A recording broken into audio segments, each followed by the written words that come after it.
तो फॉर्मेट दे दिया आप लोगों को।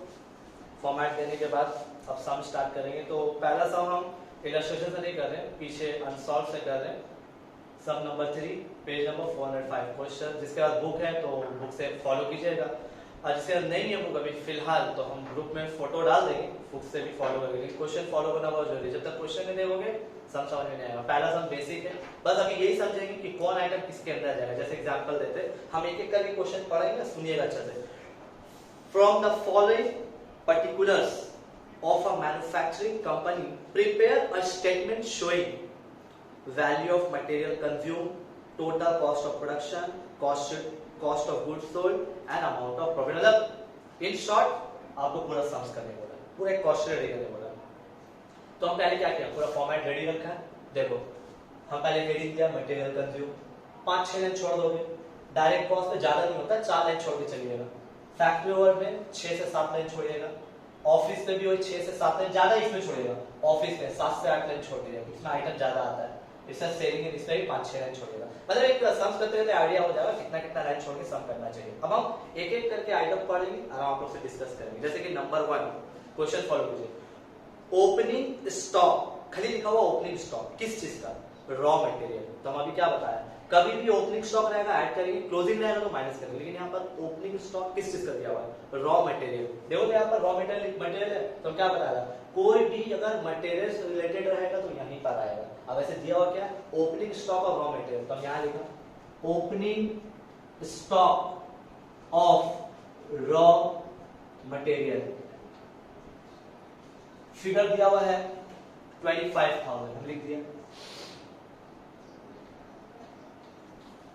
Next opening stock of finish good. फिर भाई फिनिश गुड आया, 3 चीज होता है, raw material, WIP, finish good. Raw material यहां, WIP यहां, फिनिश गुड ऑफिस में आता है। कहां पर आता है, ऑफिस में। ओपनिंग स्टॉक है, ऐड होगा।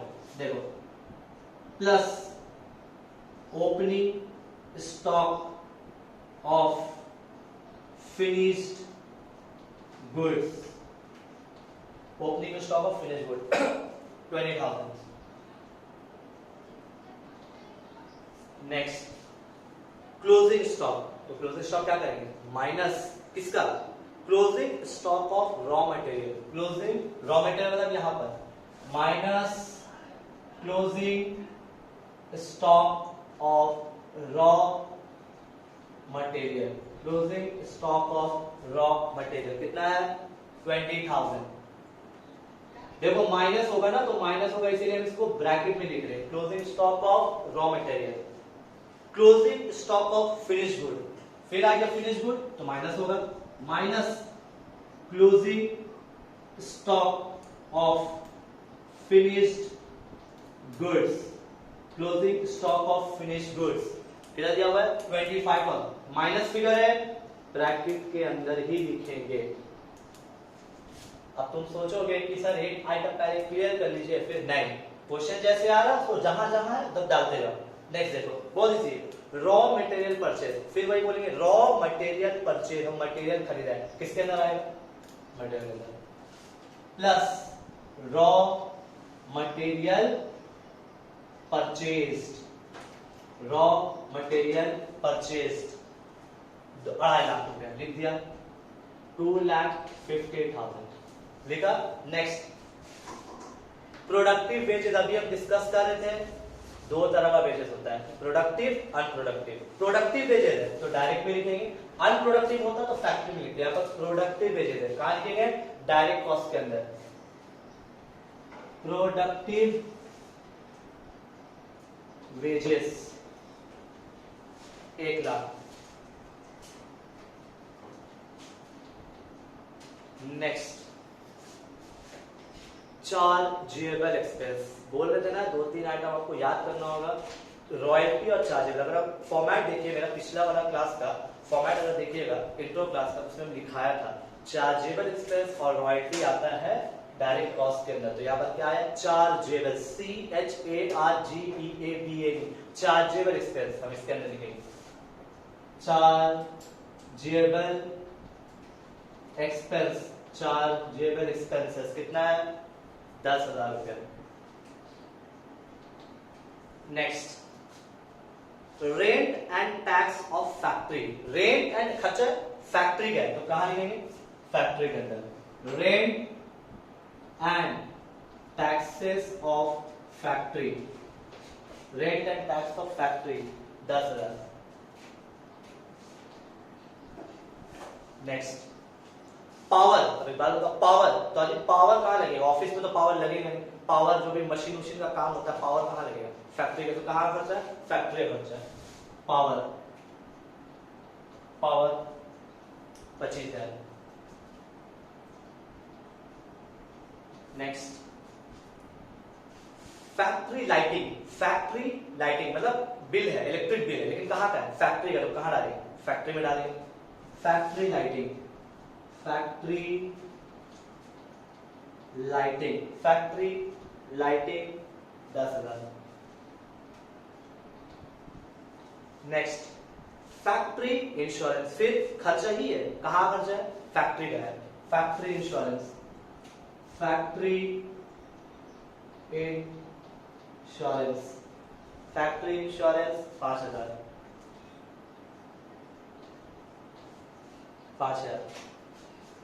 Wastage of material. देखिए एक नया चीज आया, wastage of material. Now let me explain कि जो वेस्टेज ऑफ मटेरियल होता है, there are two types of material. हम आप लोगों को अगर याद करो, फीफो लीफो में भी पढ़ाया था कि there are two types of losses, one is normal loss and another is abnormal loss. Cost sheet में नॉर्मल लॉस का कोई गिनती ही नहीं है, उसका कोई एंट्री ही नहीं आता है। हाँ, लेकिन अगर एबनॉर्मल लॉस रहेगा तब आएगा। तो लॉस हुआ है माइनस ही होगा, प्लस तो नहीं होगा। लेकिन सर कैसे? हमको कैसे पता चलेगा कि एबनॉर्मल है या नॉर्मल है? क्वेश्चन में मेंशन कर देगा कि एबनॉर्मल है नॉर्मल। जैसे यहाँ पर लिखा है वेस्टेज ऑफ मटेरियल, ब्रैकेट में लिखा है नॉर्मल। सर अगर ए जगह लिखा रहता है एबनॉर्मल, लेकिन क्या वेस्टेज हुआ? मटेरियल। हम यही आते, मटेरियल नहीं आते, माइनस करते, कब करते? जब एबनॉर्मल लिखा होता तब। लेकिन यहाँ क्या लिखा हुआ है? नॉर्मल। इग्नोर कीजिए, नहीं आएगा।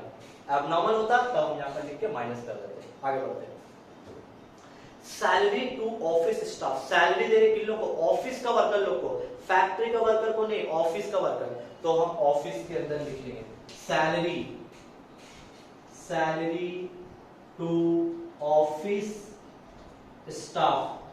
सैलरी टू ऑफिस स्टाफ कितना है? 20,000 रुपया। Next, stationery and other office expense. Word mention करके अगर ऑफिस नहीं भी लिखता भाई तो स्टेशनरी कहां यूज करें? फैक्ट्री में स्टेशनरी यूज नहीं होता है, तो स्टेशनरी कहां यूज होगा? ऑफिस में। तो अब यहां पर बगल में लिखा है stationery and other office expense. Stationery office के अंदर डालेंगे, stationery and other office expense. Stationery and other office expense हो गया आपका 3500 रुपया। Next, salary of salesman. Salesman, salesman मतलब जो माल जाके घर घर बेचता है। तो ये कहाँ का आ गया? सेलिंग का पार्ट, मतलब आपका सेलिंग और डिस्ट्रीब्यूशन का पार्ट है। ये ऑफिस का पार्ट भी नहीं है। तो हम इसको कहाँ लिखेंगे? क्या लिखा हुआ है? Salaries of salesman, salaries of salesman. Salaries of salesman है आपका 10,000 रुपया। Next, commission of travelling agent. Travelling agent कौन होता है?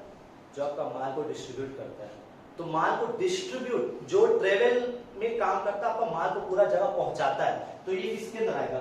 डिस्ट्रीब्यूशन के अंदर आएगा। तो commission to travelling agent, commission of travel agent, travelling agent, commission of travelling agent हो गया आपका 5,000। एंड लास्ट है सेल। सेल सबसे आगे नहीं, सम का। बताओ अब बताओ सम में क्या था? इजी था। से हम लोग करना क्या था कि जितना भी आइटम था हमको उसको प्रॉपर खाली अलग अलग जगह में जाके सही जगह में पुट करना था। पुट कर लिया, बस हमको याद ये रहना चाहिए कि कौन सा आइटम ऐड होने के बाद क्या नाम दिया जाता है। सम कंप्लीट हो गया, एक आइटम होगा सेल। तो देखो जैसे 25 माइनस 20 कितना हुआ? 25 माइनस 20 5,000। 5,000 प्लस 2.5 लाख कितना हो गया? 2,55,000। 2,55,000। इसको हम लोग नाम क्या देंगे? Raw material consume, raw material consume. अब फिर ये दोनों को ऐड करेंगे, 2,55,000 प्लस 1,00,000, 3,55,000, 3,55,000 प्लस 10, 3,65,000, 3,65,000, जिसका नाम हो गया प्राइम कॉस्ट। अब हम लोग क्या करेंगे कि ये सब खर्चा को भी ऐड करेंगे, 3,65,000 प्लस 10,000 प्लस 25,000 प्लस 10,000 प्लस 5,000, तो आता है 4,15,000, 4,50,000, जिसको हम लोग क्या नाम दे देंगे, वर्क कॉस्ट। अब ये सबको ऐड करेंगे, 4,15,000 प्लस 20,000 प्लस 3,500, तो आंसर आता है 4,38,500, 4,38,500, इसका नाम होगा cost of production, cost of production. अब इसमें इसको ऐड करेंगे, इसको लेस करेंगे, तो 4,38,500 प्लस 20 माइनस 5,000 माइनस 25,000, तो होता है 4,33,500, 4,33,500, जिसका नाम क्या होगा, cost of goods sold. Final अभी दोनों को ऐड करेंगे, 4,33,500 प्लस 15,000, तो हो गया 4,48,500, 4,48,500, इसका नाम हो जाएगा cost of sales, cost of sales. खत्म। बस हम मतलब बोलने का मतलब है कि जो माल हम बनाया है, मेरा माल बनाने में टोटल खर्चा इतना हुआ है, तो एक बात बताओ, तुम इसमें क्या करोगे, अपना प्रॉफिट जोड़ोगे, प्रॉफिट जोड़ के बेच दोगे, प्लस प्रॉफिट। बट हमको ये नहीं पता सर कि कितना प्रॉफिट रखा है, लेकिन हमको ये पता है कि हमको बेचा कितना में, हम इसको बेचे हैं, क्वेश्चन में दिया हुआ है 5 लाख में माल बेचा है। तो एक बात बताओ, अगर हम 5 लाख में माल बेचा है तो 5 लाख में बेच तो दिया, लेकिन माल को बेचने वाला माल का खर्च कितना है, 4,48,500, मतलब 4.5 लाख का करीब का माल है, बेचा है 5 लाख में, मतलब कितना प्रॉफिट हो गया, इसमें माइनस करो, इससे इसको माइनस करेंगे तो मतलब 51,500 का प्रॉफिट आया, 51,000। ये जो फिगर आया ये दिया हुआ नहीं था, इसको हम लोग बैलेंसिंग फिगर बोल के निकाला है।